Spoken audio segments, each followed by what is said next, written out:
ओम श्री साई राम। प्रेम वाहिनी अध्याय 28। सदाचार ही मानव जीवन का रत्न है।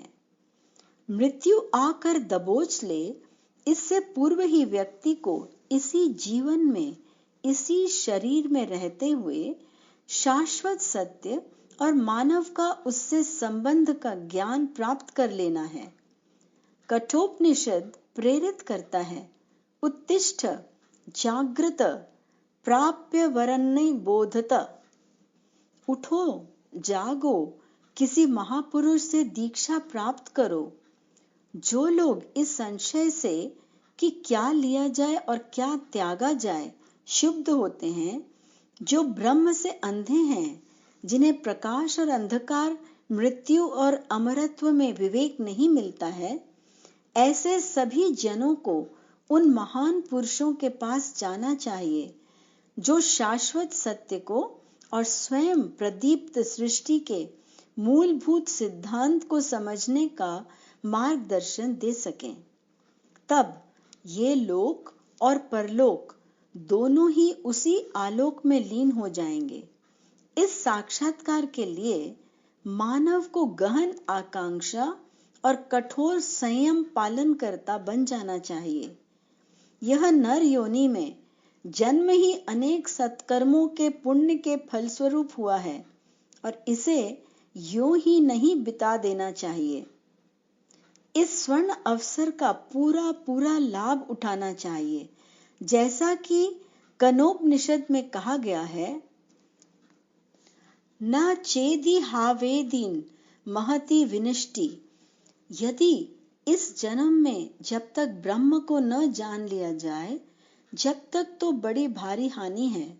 हाथ के रत्न को एक ओर नहीं फेंक देना चाहिए, जबकि अपने बचाव के अनेक साधन उपलब्ध हों, तो यदि बचाव के साधन का कोई विचार न किया जाए तो क्या यह महान हानि नहीं है?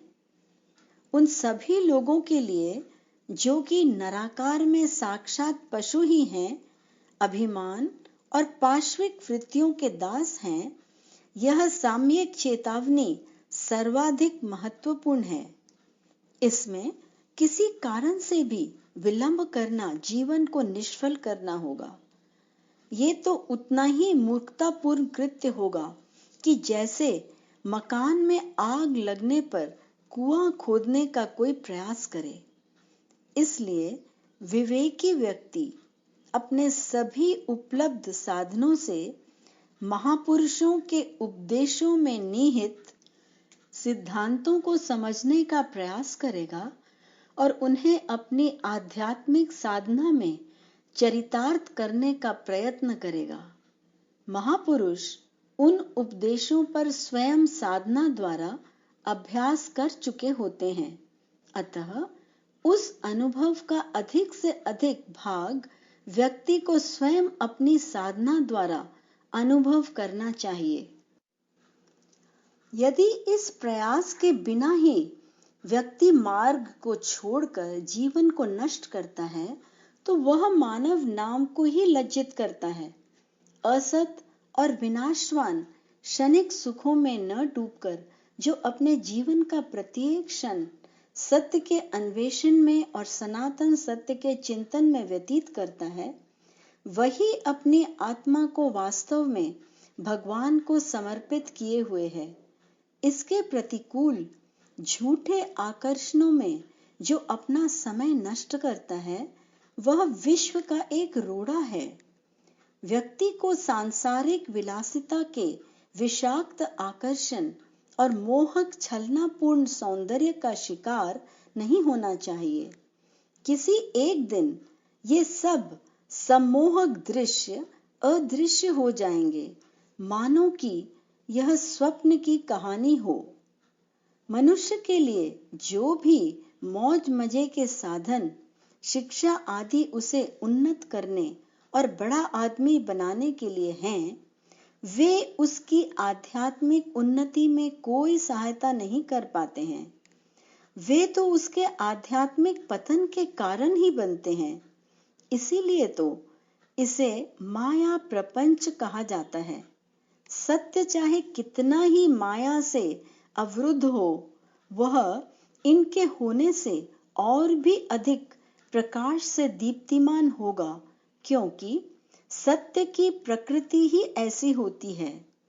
हम ये कैसे कह सकते हैं कि यह स्थूल पार्थिव जगत जो प्रतिपल परिवर्तनशील है, जिसमें नित्य नूतन परिवर्तन, उतार चढ़ाव, ह्रास और वृद्धि होती रहती है, जिसमें इतनी अभिव्यक्ति और पटाक्षेप हो, वह शाश्वत सत्य है। इसलिए साधक की विशिष्टता सत्य की उपलब्धि है, न कि इस नश्वर जगत में छलना और असत्य का अन्वेषण। इस झूठी दुनिया में सत्याचरण तो हो ही नहीं सकता। हाँ, मिथ्याचार हो सकता है। वास्तविक जीवन की सफलता प्रभु से साक्षात्कार पा जाने में है। प्रत्येक व्यक्ति प्रत्येक क्षण इसे सदा स्मरण रखे। जय साईं राम।